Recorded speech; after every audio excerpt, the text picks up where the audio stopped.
മലബാർ മിൽമയുടെ ജീവൻ പദ്ധതിക്ക് തുടക്കമായി. കോഴിക്കോട് ഡയറി കോൺഫറൻസ് ഹാളിൽ നടന്ന ചടങ്ങിൽ മിൽമ ചെയർമാൻ KS മണി ഗ്രാന്റ് കൈമാറി ജില്ലയിലെ ജീവൻ പദ്ധതി ഉദ്ഘാടനം ചെയ്തു. പാൽ സംഭരണം നന്നേ കുറവുള്ള സംഘങ്ങളെ ശാക്തീകരിക്കുന്നതിന് സാമ്പത്തിക സഹായം നൽകുന്ന പദ്ധതിയാണ് ജീവൻ. സംഘത്തിന്റെ പ്രവർത്തന ചെലവ്, ജീവനക്കാരുടെ വേതനം എന്നിവ സുഗമമാക്കുന്നതിനായി മലബാർ മേഖലാ യൂണിയൻ പ്രതിമാസം ഒരു നിശ്ചിത സംഖ്യ ഇത്തരം സംഘങ്ങൾക്ക് കൈമാറും. കോഴിക്കോട് ജില്ലയിലെ 42 സംഘങ്ങൾക്ക് ജീവൻ പദ്ധതിയിലൂടെ ഗ്രാന്റ് ലഭിക്കും. കരുതലും ക്ഷേമവുമെന്ന മലബാർ മിൽമയുടെ വാർഷിക ആസൂത്രണ പദ്ധതി ഇതിനോടകം തന്നെ ശ്രദ്ധ നേടിയിട്ടുണ്ട്. പാൽ സംഭരണ വർധനവുൾപ്പെടെ ക്ഷീരമേഖലയിലെ എല്ലാ വശങ്ങളും സ്പർശിച്ചുകൊണ്ടുള്ള പദ്ധതി അടങ്കൽ തുകയുടെ വലിപ്പം കൊണ്ടും മികച്ചു നിൽക്കുന്നു.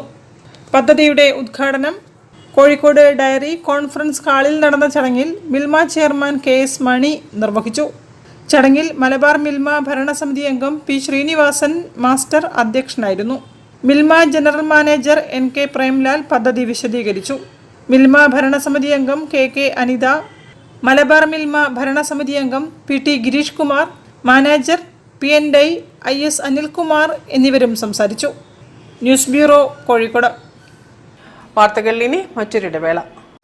ക്യാൻസറിനെതിരെ പൊരുതാനായി കാലിക്കറ്റ് സിറ്റി സർവീസ് സഹകരണ ബാങ്കും MVR ക്യാൻസർ സെന്ററും സംയുക്തമായി അവതരിപ്പിക്കുന്ന ക്യാൻസർ ചികിത്സാ സഹായ പദ്ധതിയാണ് മാസ് കെയർ.